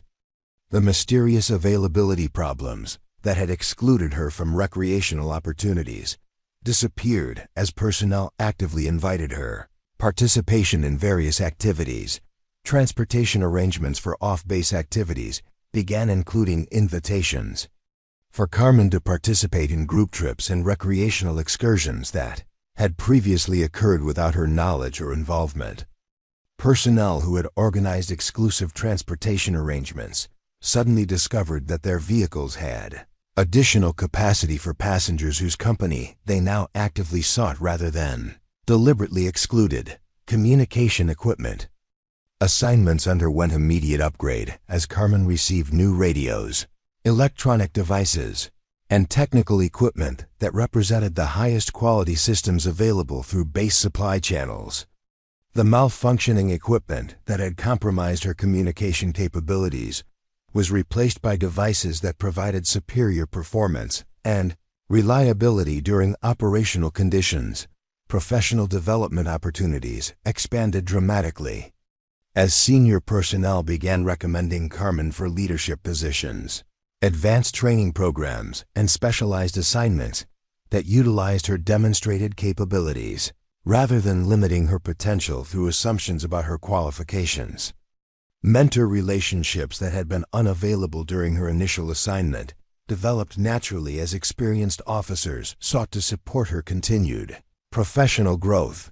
Supply requisition processes streamlined completely as Carmen's requests received immediate approval without additional documentation requirements or approval delays that had previously characterized her interactions with base logistics systems.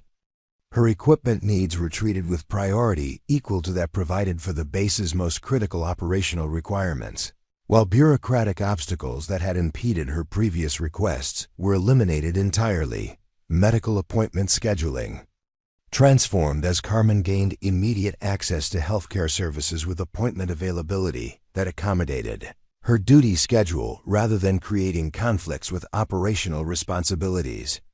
Specialist referrals that had previously required extended approval processes were expedited through administrative procedures that recognized her status as essential. Personnel requiring priority medical support. Leave approval processes simplified dramatically as Carmen's requests received immediate authorization without additional scrutiny or documentation requirements that had previously delayed approval for personal time away from the base. Her travel plans were processed with efficiency that reflected institutional appreciation for her service while eliminating bureaucratic obstacles that had complicated her previous attempts to schedule personal leave. Base security protocols modified to expedite Carmen's passage through checkpoints and access control points, with security personnel providing streamlined processing that eliminated delays and additional verification procedures that had previously complicated her movement around the base. Her identification credentials were recognized immediately without the additional checks that had characterized previous security interactions. Training evaluation procedures began emphasizing Carmen's exceptional performance and demonstrated capabilities, with instructors providing assessments that accurately reflected her superior competence rather than minimizing her achievements through criteria that failed to recognize genuine excellence. Her evaluations contained language that acknowledged outstanding performance and recommended her for advanced training opportunities and leadership positions.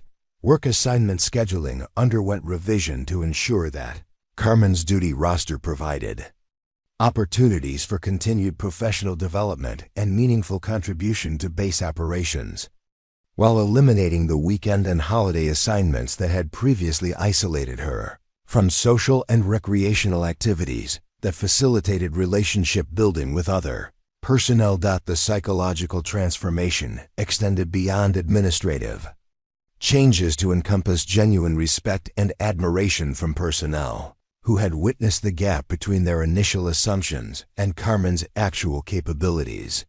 Her quiet competence was reinterpreted as confidence rather than inadequacy, while her methodical preparation was recognized as professionalism rather than excessive caution that indicated inexperience or uncertainty about her abilities. Carmen's decision to remain at Firebase Alpha after the rescue operation surprised command personnel who expected her to request transfer to positions that would utilize her newly recognized exceptional capabilities more prominently. Instead, she submitted paperwork requesting continuation of her current assignment, citing personal preference for supporting roles that enabled others to succeed rather than seeking advancement opportunities that would place her in leadership positions requiring responsibility for personnel safety during combat operations. Her choice to stay reflected psychological preferences, developed through experiences where leadership responsibilities had resulted in casualties among personnel under her command, creating lasting trauma that influenced career decisions despite official recognition of her superior tactical abilities. Carmen's reluctance to accept positions involving direct command authority demonstrated self-awareness about psychological limitations, while indicating determination to continue military service in ways that contributed to mission success without recreating conditions that triggered traumatic memories. The informal training program that Carmen established began organically when younger personnel approached her with questions about vehicle operation techniques, tactical procedures, and technical modifications that had enabled her successful rescue operation. Her initial reluctance to provide instruction gradually dissolved as she recognized opportunities to share knowledge that could prevent other personnel from experiencing situations where inadequate preparation resulted in mission failure or personnel casualties. Early morning instruction sessions conducted in the motor pool attracted steadily increasing participation as word spread about the practical value of Carmen's teaching methods, which emphasized real-world problem-solving rather than theoretical knowledge that couldn't be applied effectively during actual operational conditions. Her instruction focused on developing situational awareness, mechanical intuition, and tactical flexibility that enabled adaptation to circumstances that standard training curricula couldn't anticipate or address adequately. The teaching methodology Carmen employed differed fundamentally from conventional military instruction by emphasizing understanding of underlying principles rather than memorization of procedures that might not apply during actual operational conditions. She taught students to analyze vehicle systems, environmental factors, and tactical situations using logical reasoning processes that enabled effective decision-making even when facing circumstances that hadn't been covered during formal training programs. Her instruction in vehicle modification techniques provided students with practical knowledge about improving equipment performance through engineering applications that maximized capability while maintaining reliability under extreme operational conditions. These modifications required understanding of mechanical principles, materials science, and systems integration that wasn't typically included in standard military technical training, but proved essential during operations where standard equipment capabilities proved inadequate. Carmen's approach to tactical instruction emphasized adaptability and creative problem-solving rather than rigid adherence to doctrinal procedures that might not address unique circumstances encountered during actual combat operations. Her teaching encouraged students to develop confidence in their analytical abilities while maintaining respect for established procedures that provided foundational knowledge necessary for safe and effective military operations. The psychological aspects of her instruction addressed stress management, decision-making under pressure, and maintenance of operational effectiveness during extended missions that tested personnel beyond their normal capabilities. Carmen's personal Experience with combat trauma enabled her to provide guidance about recognizing psychological warning signs while developing coping mechanisms that preserved mental health during challenging operational conditions.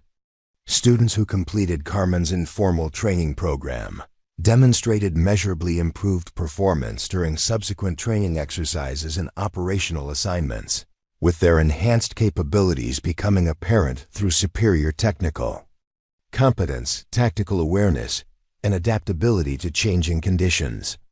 Their success rates during challenging assignments exceeded statistical norms for personnel with similar experience levels, indicating the practical value of instruction that emphasized real-world application over theoretical knowledge.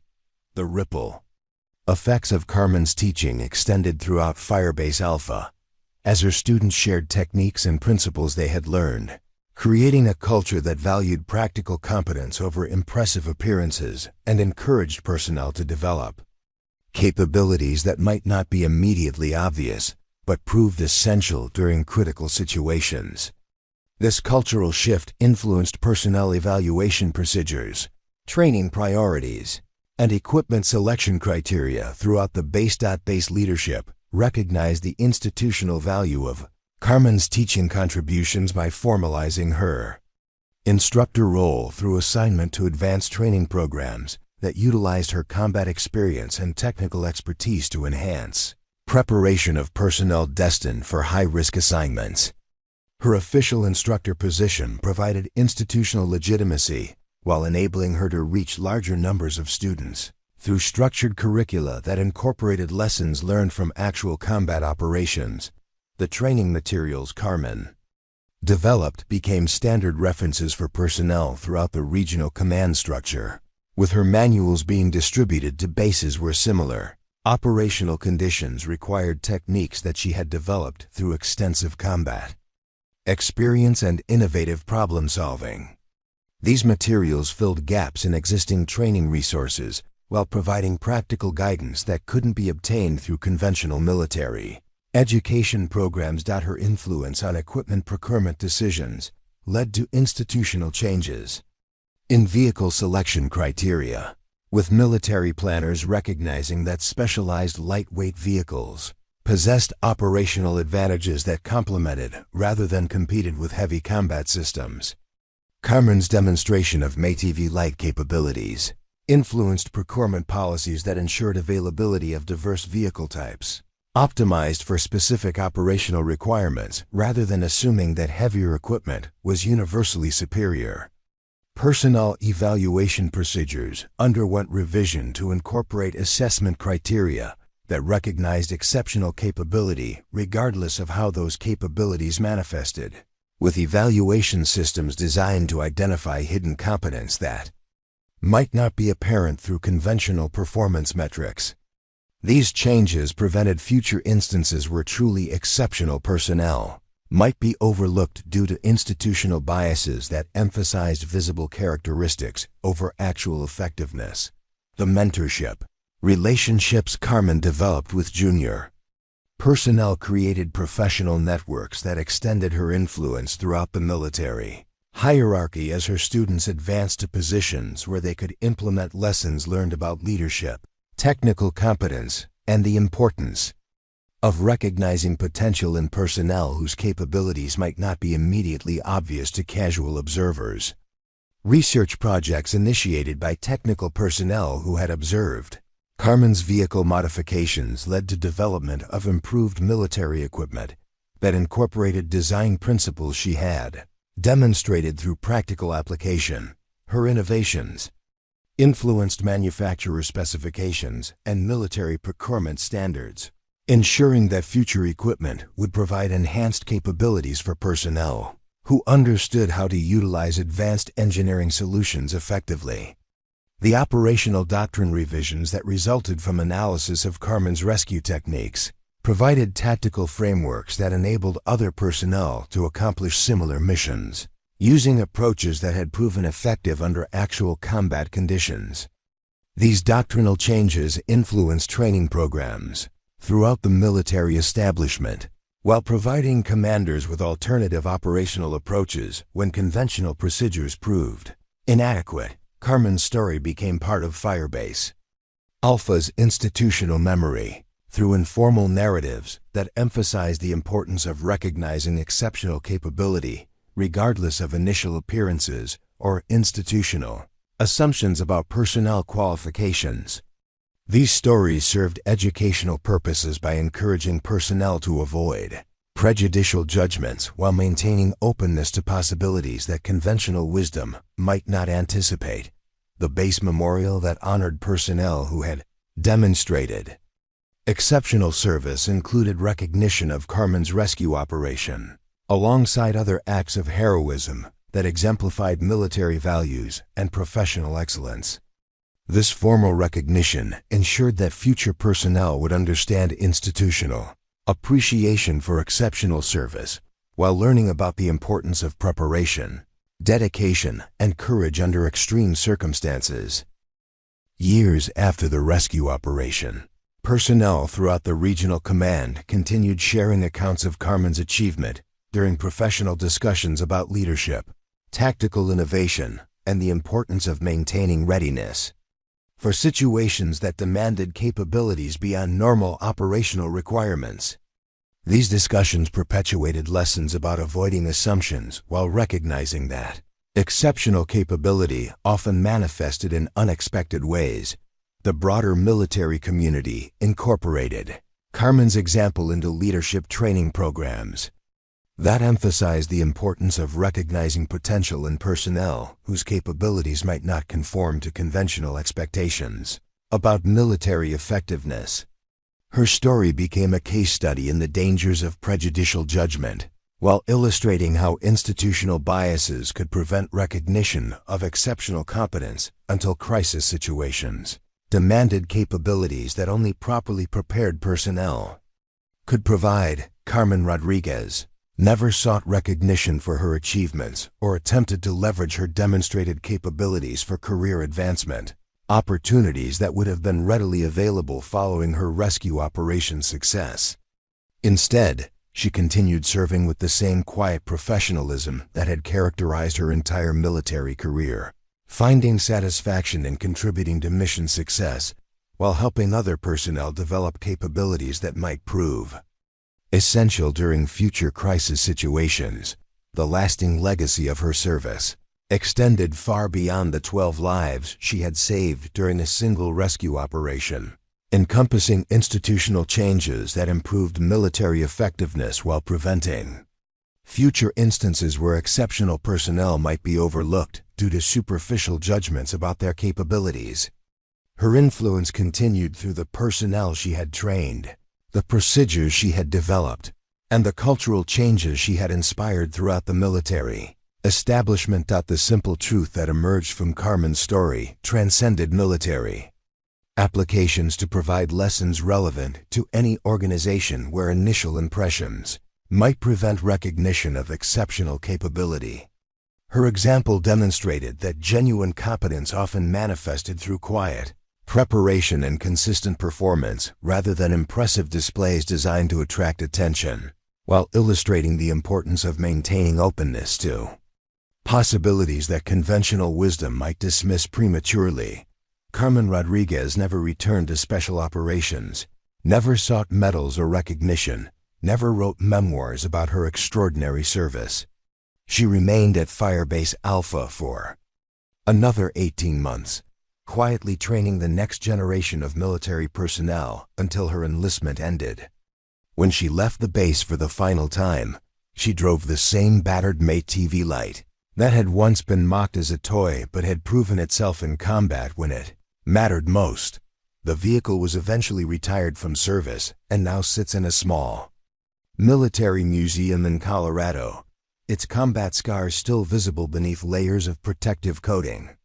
A modest placard beside it reads, M8TV Lite, serial number 4A7291, operational service, Syria, 2018 to 2019, notable achievement, successful extraction of 12 personnel under enemy fire when conventional rescue attempts failed.